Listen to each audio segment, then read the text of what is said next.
Silakan duduk saudara. Iya, shalom. Iya, puji Tuhan saudara ya. Ya, saya belum terlambat, saya ucapin selamat Paskah. Biarlah dengan kita memperingati Paskah hari-hari ini, kita mengalami kuasa kebangkitan Kristus. Amin. Saudara, pesan Tuhan lewat gembala pembina kita bulan ini saudara, ya minggu kemarin dikatakan kita harus hidup di dalam kuasa kebangkitan Kristus. Amin. Saudara, Tuhan mau supaya kita ini hidup di dalam kuasa kebangkitan Kristus. Jangan sampai kita nggak hidup di dalamnya dan tidak mengalami kuasa kebangkitan Kristus. Kenapa? Gembala pembina kita katakan kalau kita tidak percaya, kita tidak akan diselamatkan. Coba kita lihat saudara, di dalam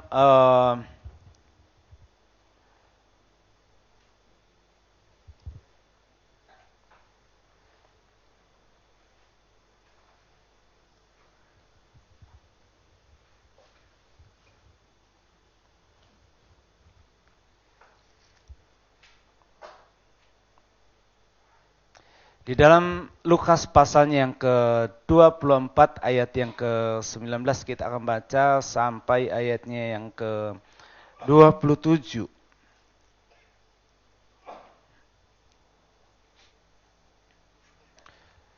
Lukas pasalnya yang ke-24 ayat yang ke-19 sampai ayat yang ke-27 kita baca sama-sama 2, 3. Katanya kepada mereka, apakah itu? Jawab mereka, apa yang terjadi dengan Yesus orang Nazaret? Dia adalah seorang nabi yang berkuasa dalam pekerjaan, dalam perkataan di hadapan Allah dan di depan seluruh bangsa kami. Tetapi imam-imam kepala dan pemimpin-pemimpin kami telah menyerahkan dia dan dihukum mati dan mereka telah menyalibkannya. Padahal kami dahulu mengharapkan bahwa dialah yang datang untuk membebaskan bangsa Israel. Tetapi sementara itu telah lewat 3 hari sejak semuanya itu terjadi. Tetapi beberapa perempuan dari kalangan kami telah mengejutkan kami. Pagi-pagi buta mereka telah pergi ke kubur dan tidak menemukan mayatnya. Lalu mereka datang dengan berita bahwa telah kelihatan kepada mereka malaikat-malaikat yang mengatakan bahwa ia hidup. Dan beberapa teman kami telah pergi ke kubur itu dan mendapati bahwa memang benar yang dikatakan perempuan-perempuan itu, tetapi dia tidak mereka lihat. Lalu ia berkata kepada mereka, hai kamu orang bodoh, betapa lambannya hatimu, sehingga kamu tidak percaya segala sesuatu yang telah dikatakan para nabi. Bukankah Mesias harus menderita semuanya itu untuk masuk ke dalam kemuliaannya? Lalu ia menjelaskan kepada mereka apa yang tertulis tentang dia dalam seluruh kitab suci, mulai dari kitab Musa dan segala kitab-kitab nabi. Saudara yang kasih oleh Tuhan, peristiwa tentang kebangkitan Kristus di sini saudara kita melihat bagaimana 2 murid ini dikatakan dia dalam keadaan bingung, dalam keadaan putus asa, dalam keadaan kecewa.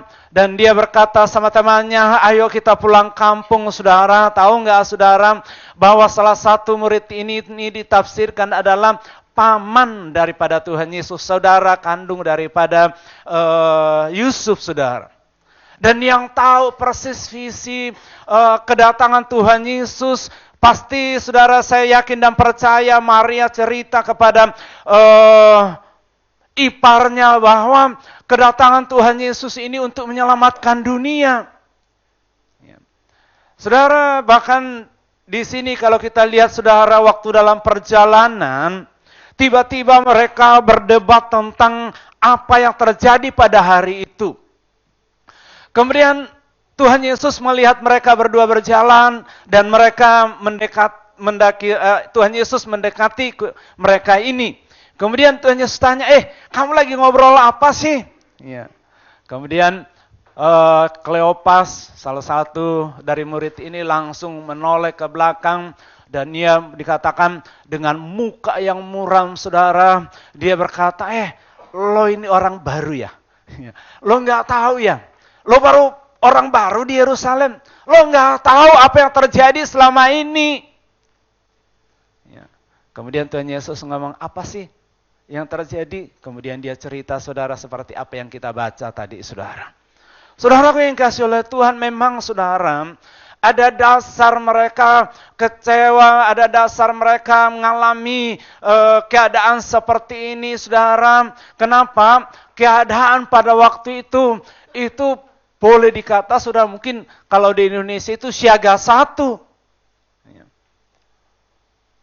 Mereka, saudara, dalam keadaan ketakutan, mereka dalam keadaan takut ditangkap, saudara. Mereka dalam keadaan putus asa dan lain sebagainya, saudara.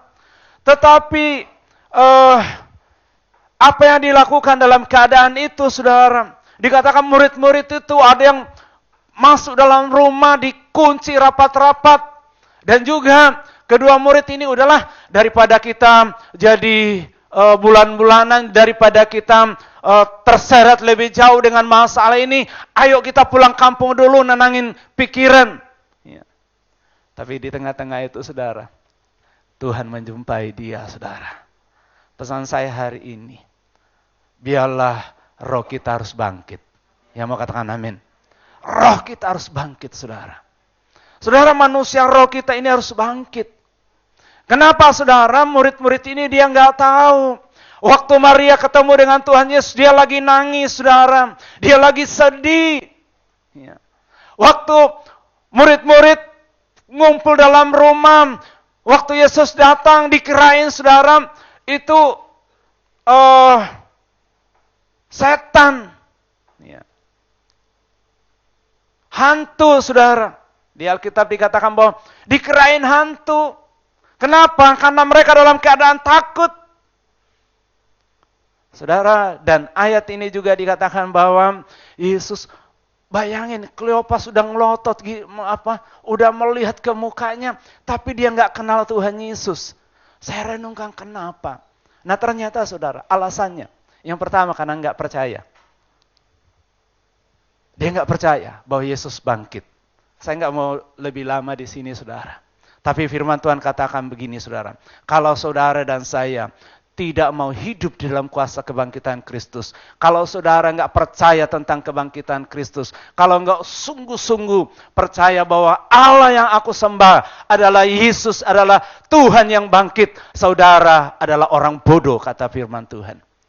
Yesus ngomong kepada dua murid ini, kamu nih bodoh. Ya. Ngomong pakai bahasa Jawa itu lebih mantap, saudara, bodoh gitu ya. Saudara, Yesus ngomong, kamu ini bodoh banget. Saudara, orang yang hidup dalam kuasa kebangkitan Kristus, orang yang percaya Tuhan yang dia sembah adalah Allah yang hidup. Dia tahu bahwa dia peduli dengan hidup saya. Dia tahu bahwa Tuhan sanggup melakukan mujizat dalam hidup saya.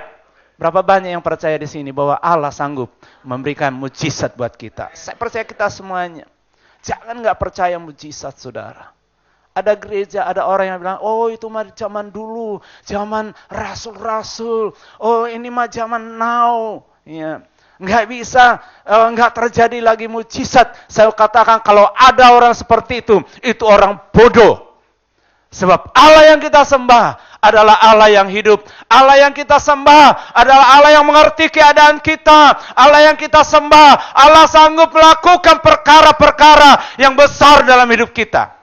Oleh sebab itu kita harus percaya. Yang kedua, saudara, yang kedua. Ternyata, saudara, murid-murid pada waktu itu, kedua murid ini, dia tidak sadar. Dia tidak mengerti apa yang dilakukan oleh Tuhan Yesus pada waktu dia mengalami kematian. Makanya Tuhan Yesus ngomong gini, Mesias itu harus mati. Padahal pikiran mereka, kedua murid ini, kalau nanti kan di sini mereka nggak percaya bahwa Yesus itu Mesias. Kalau kita baca, saudara. Dia hanya percaya bahwa dia adalah nabi besar yang punya kuasa dalam perkataan di hadapan Allah dan di hadapan semua penduduk saat itu. Ya.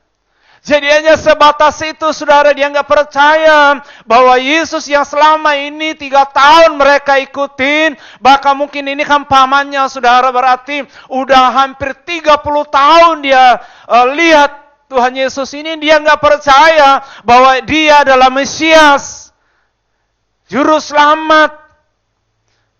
Dia hanya dalam bayangannya, ini nabi, pasti seperti Nabi Samuel dulu. Dia ini nabi mungkin seperti Yosua zaman dulu. Kalau dia membebaskan bangsa kita, pasti dia jadi raja. Kalau dia jadi raja, mungkin saya jadi penasehat. Kan paman pasti jadi penasehat, saudara. Ya. Mungkin saya, bahkan Petrus pada waktu itu, mungkin saya jadi menteri pertahanan karena dia bawa pedang. Ya. Saudara yang kasih oleh Tuhan, dia nggak sadar bahwa kematian Kristus untuk menebus dosa manusia. Katakan menebus dosa saya. Iya.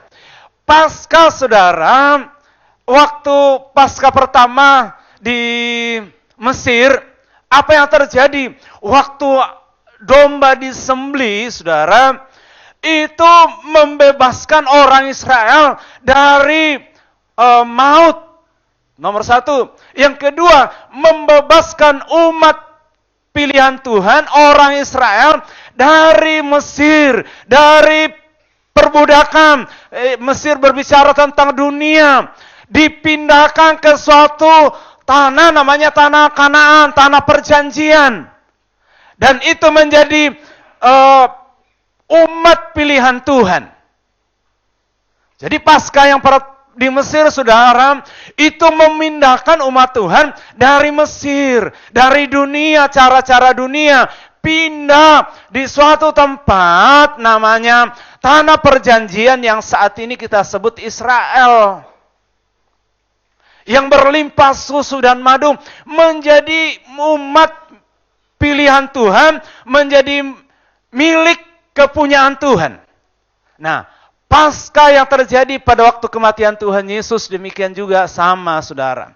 Yaitu memindahkan manusia dari Mesir, artinya dari dunia, dipindahkan ke dalam kerajaan surga. Menjadi warga kerajaan surga. Yang percaya katakan amin. Nah, siapa di sini percaya bahwa sudah ditebus oleh Tuhan Yesus? Saya percaya kita semuanya, saudara ya. Ya, saya nggak terlalu detail di sini, tapi saya mau lebih dalam lagi, saudara. Kita harus sadar, saudara dan saya harus sadar, bahwa kita, kalau saudara percaya bahwa saudara sudah ditebus oleh darah Yesus, engkau harus sadar ini yang kedua. Kita harus sadar bahwa kita ini bukan lagi warga kerajaan dunia, tapi saudara dan saya adalah warga kerajaan surga. Amin.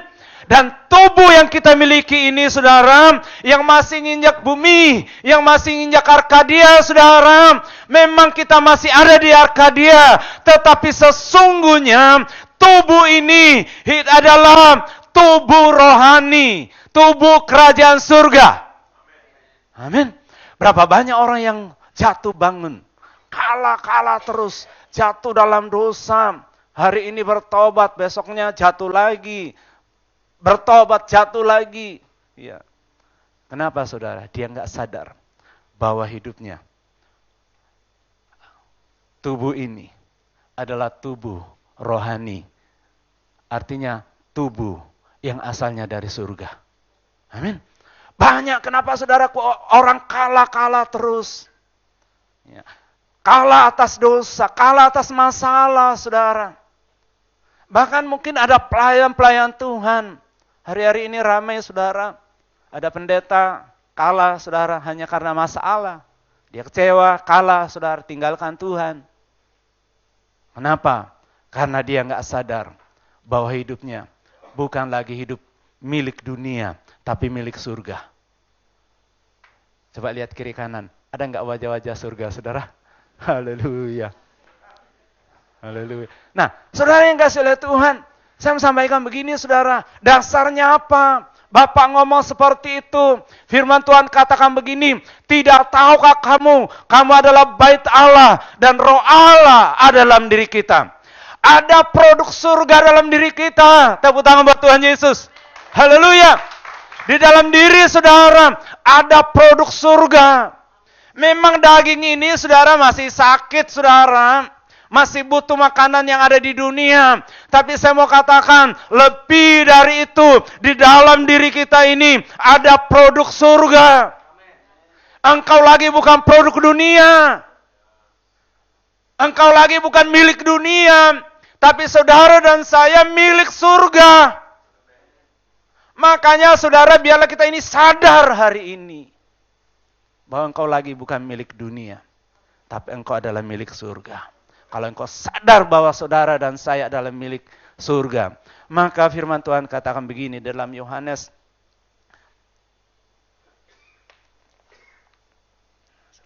Yohanes 3 ayat yang ke-31 dikatakan, siapa yang datang dari atas adalah di atas semuanya. Siapa yang berasal dari bumi termasuk pada bumi dan berkata-kata dalam bahasa bumi. Siapa yang datang dari surga adalah di atas semuanya, bukan satu. Di ayat ini dikatakan begini, siapa yang datang dari surga, dia di atas segala-galanya. Dan dia berkata-kata, kalau orang dunia datang dari dunia, dia akan berkata-kata seperti dunia. Tetapi siapa yang datang dari atas, di atas segala-galanya. Yang percaya katakan amin. Saudara, kalau kita sadar ini, bahwa kita ini produk surga, kalau kita sadar ini datang dari atas, maka saudara dan saya di atas segala-galanya. Di atas apa? Di atas masalah saudara. Di atas apa saudara? Di atas iblis. Makanya ada ya lagu lagi tren sekarang ini, aku injak-injak iblis. Nggak tahu udah pernah dinyanyiin belum di sini. Di tempat saya ada WL datang tiba-tiba waktu bulan yang lalu sudah dia nyanyikan, saya kaget juga. Berani amat nih orang ini ngomong seperti itu sampai panggungnya bunyi injak-injak iblis gitu. Ayo kita injak-injak iblis. Nah, saudara, ternyata ayatnya ini, saudara. Kenapa? Iblis sudah dikalahkan. Maut sudah dikalahkan. Tepuk tangan buat Tuhan Yesus. Haleluya. Kalau saudara dan saya asalnya dari atas, biarlah kita berkata-kata seperti surga berkata-kata. Kalau saudara sadar bahwa engkau dari atas, biarlah kita perbuat seperti surga perbuat. Amin. Saudara, bukan berarti saudara Pak, kita udah di atas ini, jalannya aja udah ngambang. Enggak, saudara. Kita memang benar masih ada di Arkadia, saudara. Tapi saya mau katakan, engkau lagi bukan milik Arkadia. Memang engkau masih tinggal di Arkadia. Tapi engkau adalah warga kerajaan surga. Amin. Yang ada di Arkadia ini. Sadar, saudara. Sekali lagi banyak orang yang jatuh bangun dalam dosa. Kalah dengan masalah. Karena dia nggak sadar bahwa saya ini adalah warga kerajaan surga. Saudara, oleh sebab itu saudara, biarlah saudara kita sadar bahwa dalam diri kita ini ada produk surga. Ada rohnya Allah. Kita ini manusia roh, saudara. Manusia surgawi. Makanya kalau kita sadar, saudara, kita harus mementingkan, ya, daging jasmani juga penting, saudara. Tapi lebih penting, yaitu manusia rohani. Dua-duanya harus penting. Kalau kita sakit-sakit juga nggak bisa datang ke gereja.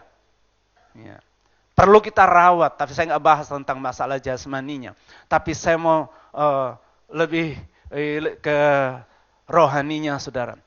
Maka kalau kita sadar bahwa diri kita ini manusia rohani, makhluk surgawi, maka manusia rohani juga perlu bertumbuh. Yang ngerti katakan amin. Mungkin saudara manusia jasmani kita ini udah nggak bertumbuh lagi, tinggal bertahan aja saudara. Tinggal tunggu waktunya kita pulang kampung. Iya. Ingat saudara, orang Kristen kalau meninggal, jangan bilang udah selesai. Kita ini asalnya dari sana. Kita pulang kampung. Katakan amin. Jadi saudaraku yang kasih oleh Tuhan, manusia rohani ini perlu bertumbuh. Bagaimana supaya manusia rohani kita bertumbuh? Yang pertama, harus lewat doa, pujian, dan penyembahan. Ya. Doa, pujian, penyembahan, rohani kita bertumbuh, saudara. Roh kita ini, kuasa ini semakin dahsyat dalam hidup kita. Yang berikutnya, saudara, lewat baca firman Tuhan. Ya. Kalau engkau sadar, saudara sadar, dan saya sadar bahwa saya ini produk surga, perlu bertumbuh, saya ini manusia rohani, perlu bertumbuh, baca firman Tuhan. Saya dengar saudara, di tempat ini gemarnya yang paling bagus di tempat ini. Ya, makanya waktu rakor saudara saya pengen belajar dari tempat ini saudara ya. Dan saat ini saya juga di tempat saya sudah saya kaget waktu ada saya pikir wah pengerja udah dia bilang udah Pak nggak usah dipantau-pantau lah udah sadar semua udah. Ternyata saudara waktu survei kan pernah kita survei bareng-bareng. Saya kaget saudara. Ternyata yang baca Alkitab GC sampai dewasa itu cuma 100 lebih, nggak nyampe 150. Berarti pengerja aja, saudara. Ada yang nggak baca firman Tuhan. Ya. Akhirnya apa yang saya lakukan, saudara, saya paksa mereka. Pokoknya tidak ada alasan. Ya. Kalau ada yang tidak laporan, gamarnya lapor supaya saya mau panggil, saya tegur. Saudara, kalau kita tahu, saudara, bahwa makan nasi itu penting, memang ada yang nggak mau makan nasi juga sih. Artinya gini, makanan itu penting buat kesehatan kita. Tanpa disuruh, itu langsung makan. Demikian juga, saudara. Kalau kita tahu bahwa baca firman Tuhan, doa, pujian, penyembahan, itu membuat rohani kita, manusia sorgawi ini bertumbuh. Lakukan tanpa ada paksaan. Amin. Yang berikutnya, saudara, bagaimana supaya ini bertumbuh? Manusia rohani ini, saudara, jangan kerdir terus. Kan firman Tuhan katakan kita, pesan Tuhan hari ini, kita harus berjalan dalam kuasa kebangkitan Kristus. Ya. Tuhan mau ini era Pentakosta yang ketiga, pencurahan Roh Kudus besar-besaran. Lewat saudara, mujizat-mujizat terjadi. Yang percaya katakan amin. Saudara, salah satu caranya supaya bertumbuh, saudara, yaitu Tuhan mau kita masuk dalam doa puasa. Doa puasa itu penting. Katakan doa puasa penting. Itu membuat rohani kita bertumbuh. Pada waktu kita masuk dalam doa puasa, daging ini kita matikan. Di situ manusia rohani bertumbuh, menjadi besar, bahkan menghasilkan buah-buah rohani. Buah-buah roh. Saudara, waktu tanggal 30 sudah saya tiba-tiba Tuhan taruh dalam hati saya. Ada satu ayat firman Tuhan di dalam Matius 17, Matius pasal 17, saudara.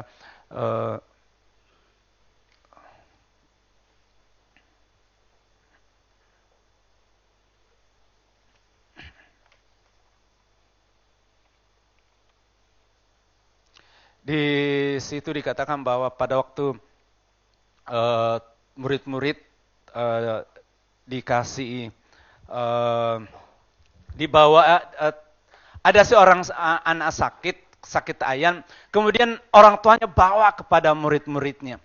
Kemudian setelah itu saudara didoain sama murid-murid, mungkin udah tumpang tangan, oles minyak dan lain sebagainya. Tapi iblis ini nggak keluar. Kemudian orang tuanya waktu tuanya sudah datang, orang tuanya bawa, Tuhan sembuhkan anak saya. Kemudian Tuhan Yesus kan marah tuh, kamu ini nggak percaya sih gitu. Kemudian singkat cerita saudara diusirlah dengan suara keras. Yesus dikatakan Yesus mengusir iblis itu. Kemudian iblis itu keluar. Kemudian apa yang terjadi, saudara? Waktu orang ini udah pulang, muridnya datang ke Tuhan Yesus, guru, rahasianya apa sih? Kami udah perhatiin, udah tumpang tangan, udah usir dalam nama Yesus, udah. Terus udah diolesin minyak juga, udah dilakukan. Yang belum kami lakukan tumpang kaki. Saudara, kemudian Tuhan Yesus ngomong, kamu yang pertama. Kenapa dia nggak keluar yang pertama? Karena tidak percaya. Yang kedua, jenis ini tidak bisa diusir hanya apa? Doa saja. Tetapi harus diusir dalam doa dan puasa. Nah, saudara, besok hari Senin kita akan mulai doa puasa. Ya. Yang mau katakan amin. Doanya untuk apa? Damai buat Indonesia sampai tanggal 25. Nah, jadi tanggal 30, saudara, saya dapat rema ini, saudara.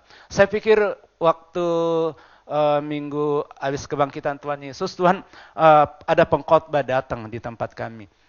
Dia ngomong, dia nyampain tentang di kisah di Sakaria.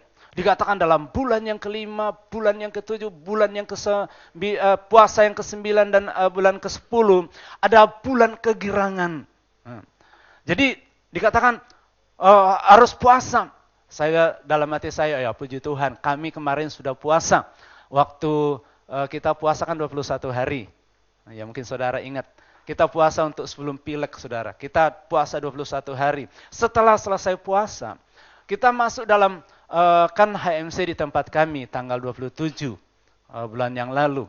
Nah, pengerja itu saya wajibin puasa 3 hari. Biasanya kan kalau ada HMC kan yang puasa kan cuma panitianya sama pesertanya. Kadang-kala pesertanya nggak disuruh puasa. Tapi untuk kali ini saya bilang begini, masa orang lain puasa-puasa buat gereja kita. Kita di sini santai-santai, pengerja pada santai karena pengerja udah nggak ikut lagi. Saya bilang semua pengerja harus puasa paling minim 3 hari. Kemudian dari sekolah minggu, karena kita ada juga pemulihan buat anak sekolah minggu, saya sekolah minggu, guru-guru sekolah minggu komitmen selesai puasa 21 hari itu kami akan puasa 1 minggu, Pak. Oke, saya bilang gitu. Kemudian hari Kamis, Jumat, Sabtu, semua pengerja saya wajibin puasa. Dan hasilnya, saudara, bayangin, guru pembicara yang di guru sekolah minggu ini, di sekolah minggunya bukan orang luar. Guru yang tiap minggu ngajar, saudara. Itu nyampaikan, karena memang bukan AMC, pikir kita gitu. Nyampaikan firman yang sama, saudara. Itu anak-anak dilawat sama Tuhan. Mereka pada nangis-nangis, saudara. Gitu. Kemudian di dewasanya, karena waktu itu kita daftar, nggak ada yang daftar. Alasannya nggak ada yang jaga anak. Makanya kita bikin buat anak-anak juga, sudah. Jadi yang ikut itu anak-anak ada 70 lebih. Nah, kemudian yang dewasanya ada kurang lebih 100 orang, saudara. Karena tempatnya nggak muat. Jadi di dewasa juga, saudara, baru kali itu, saudara, saya bisa melihat itu orang yang di jamaah, saudara, yang mengalami jamaah Tuhan, entah itu paling minim, saudara, mereka di jamaah 1 sesi dari AMC itu. Ada yang semuanya di jamaah Tuhan, dilawat Tuhan. Belum pernah, saudara, selama saya ikut AMC, saya berapa kali sama Pak Gembala di tempat ini, pembicara, saudara, berapa tempat, saudara, dan saya jadi fasilitator berapa kali, HMC zaman dulu, saudara, belum pernah saya lihat, saudara, semua orang itu dilawat Tuhan. Kalau perempuan sih oke, gitu ya, banyak pasti, rata-rata di zaman Tuhan. Tapi yang menjadi masalah ini yang cowoknya ini. Karena cowok ini biasanya agak jaim dikit, saudara. Jadi yang di jamaah Tuhan ya palingan ya 80%, 90% masih ada. Tapi kali ini, saudara, di tempat kami pada tanggal 27 kemarin, baru kali itu saya lihat semuanya sudah di jamaah sama Tuhan. Dan waktu tanggal 30, saudara, tiba-tiba Tuhan, saya lagi jogging, tiba-tiba Tuhan ngomong gini. Tuhan sampaikan dikatakan begini. Tiba-tiba saya dapatkan rema di ayat di firman Tuhan, dikatakan jenis ini tidak bisa diusir hanya doa, tapi dengan puasa. Tiba-tiba hati saya ini langsung, ternyata saudara, alasan kita doa puasa yang pertama, itu akan mengupgrade kuasa dalam diri kita. Memperbesar roh. Bukan berarti Roh Kudus itu kecil, saudara. Tapi kuasa waktu daging itu masuk dalam puasa, waktu daging ini dimatikan, saudara, maka roh ini semakin besar, powernya semakin besar. Amin. Itu puasa daripada doa puasa, saudara. Dan Tuhan kau ngomong gini, kamu masuk dalam doa puasa. Tanggal 30 saya bilang, iya Tuhan. Tanggal 1 saya akan masuk dalam doa puasa sampai tanggal 9. Dan saya umumkan ke semua pengerja. Saya bilang begini, untuk kali ini, jemaat saya kasih tahu juga, untuk puasa kali ini tidak boleh dipaksa. Yang mau saja. Kecuali ada instruksi dari Rayon untuk tanggal besok nih. Kan baru dengarnya tadi malam, saudara. Jadi besok ini, itu ada instruksi dari pimpinan kita, wajib puasa. Buat damai, buat Indonesia. Buat pengerja di tempat ini. Tuhan taruh dalam hati saya begini, saudara. Kalau harus doa dan puasa, maksudnya apa Tuhan? Ternyata saudara, selama ini saya juga pernah. Ya, saya nggak mau ngomongin yang lain, saya juga pernah, saudara. Hanya puasa tok. Ya. Kenapa? Karena disuruh puasa. Ya. Tapi saya bertobat, saudara. Jangan sampai ada lagi, saudara, hanya puasa. Kalau hanya puasa, ya itu namanya diet. Ya. Dan banyak pengerja, tapi di sini nggak ada. Di tempat kami ada. Setiap Sabtu hanya diet. Tapi kalau ada pengerja masih diet hari Sabtu, bertobat. Ya, pengerja katakan itu bukan saya. Jadi puasa yang benar adalah puasa dan apa? Doa. Atau doa dan puasa. Jadi saudaraku yang kasih oleh Tuhan, kalau engkau sadar bahwa engkau adalah makhluk surgawi, di dalam diri saudara ada kuasa Roh Kudus, ayo saudara, biarlah roh ini harus bertumbuh. Bagaimana caranya? Salah satu caranya yaitu doa, pujian, penyembahan, baca firman Tuhan, ngerti nggak ngerti, baca saja saudara. Yang ketiga, doa puasa. Yang mau katakan amin. Yang ketiga saudara, yang ketiga saudara, Tuhan mau kita harus sadar. Ya. Jangan sadar dari mana saudara, kita harus sadar dari mengasihi diri sendiri. Murid-murid saudara, mereka asik sendiri, mari asik sendiri, sedih. Banyak orang yang enjoy waktu dia sedih. Ya, ditinggal sama pacar, ditinggal sama orang yang dicintai, saudara, pulang kampung maksud saya, saudara. Ya. Ada yang enjoy kalau dia sakit, dia nangis lagi, wah ini mantap, lagi takut. Ya, wajar dong gua takut. Ya memang kita takut manusiawi, tapi jangan larut dalam ketakutan. Sakit hati, kecewa seperti yang kita baca tadi, saudara, dia kecewa sama siapa? Sama pemimpin. Kami pikir dia adalah nanti jadi pemimpin, membebaskan bangsa kami dari penjajahan. Pemimpin kami, imam-imam besar kami menyerahkan untuk disalibkan. Dia kecewa. Hari ini saudaraku yang kasih oleh Tuhan, ini bukan waktunya lagi kita kecewa, mengasihi diri kita sendiri. Kita harus bangkit dari mengasihi diri sendiri. Yang mau katakan amin. Kenapa kita harus bangkit, saudara? Karena ada rencana Tuhan buat saudara dan saya. Amin. Ada tujuan ilahi, saudara, ada di tempat ini.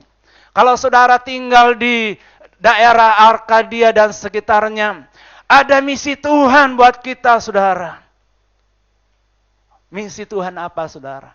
Yaitu menyelesaikan amanat agung. Bangkit dari keegoisan. Katakan kiri kanan, itu bukan saya, Pak.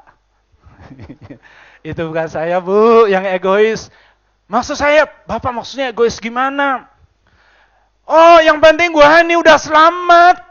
Udah percaya Yesus, gue ini udah makhluk surgawi. Nanti kalau saya pulang kampungnya ke surga. Saya katakan itu orang yang egois. Selamat sih selamat, saudara. Tapi saudara egois. Kenapa saudara nggak peduli dengan jiwa-jiwa yang lain? Hari ini kita harus bangkit. Kalau Tuhan taruh saudara di daerah Arkadia sini, ada misi Tuhan, yaitu menyelesaikan amanat agung. Jangan kita egois, saudara. Banyak kursi yang kosong.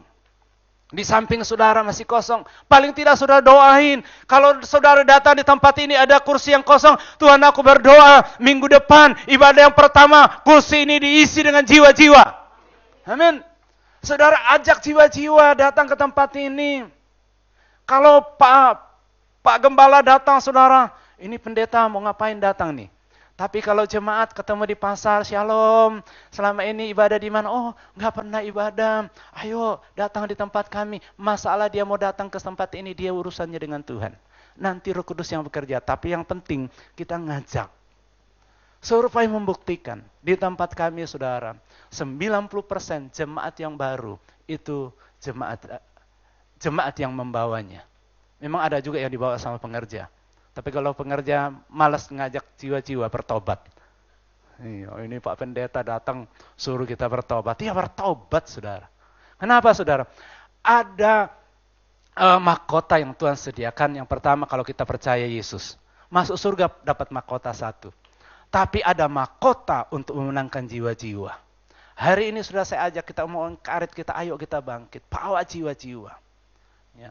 Yang mengembalakan jiwa-jiwa ada mahkotanya, saudara. Orang yang memenangkan jiwa-jiwa ada mahkotanya. Oleh sebab itu, jangan biarkan mahkota itu nganggur di surga. Amin. Tapi itu mahkota kita menjadi milik kita. Bawa jiwa-jiwa kepada Tuhan. Saudaraku yang kasih Tuhan, yang pertama, biarlah jangan kita nggak percaya dalam hidup ini. Percaya bahwa Yesus adalah hidup. Allahku adalah hidup yang berkuasa. Yang kedua, engkau harus sadar bahwa engkau bukan lagi makhluk duniawi, tapi engkau adalah makhluk surgawi. Keluarga kerajaan surga. Yang ketiga, saudara dan saya harus bangkit. Bangkit dari apa? Dari mengasihi diri sendiri. Bangkit dari apa? Keegoisan kita. Ada misi Tuhan buat kita di tempat ini. Mari kita tundukkan kepala. Bapa di surga, terima kasih Tuhan. Hamba-Mu terbatas untuk menyampaikan firman-Mu. Tapi hari ini Tuhan, hamba-Mu berdoa. Biarlah umat-Mu di tempat ini sadar ya Tuhan. Bahwa mereka bukan lagi warga kerajaan surga. Tapi mereka adalah warga kerajaan surga Tuhan. Oh Tuhan, kami berdoa Tuhan. Mereka memang masih ada di dunia ini. Tapi sesungguhnya kami adalah warga kerajaan surga. Kami ini adalah ciptaan yang baru. Kami ini adalah dalam diri kami ada, oh Tuhan, produk surgawi ya Tuhan. Ada roh Allah dalam diri kami ya Tuhan. Oleh sebab itu Tuhan, hamba berdoa. Kiranya Tuhan mengurapi setiap umat-Mu Tuhan. Pakai umat-Mu Tuhan. Biarlah firman-Mu berkata, apa yang datang dari atas, di atas segala-galanya. Oh Tuhan, kami percaya apapun masalah, pergumulan dari umat-Mu, kami percaya mereka akan keluar jadi pemenang. Sebab Dia di atas segala-galanya.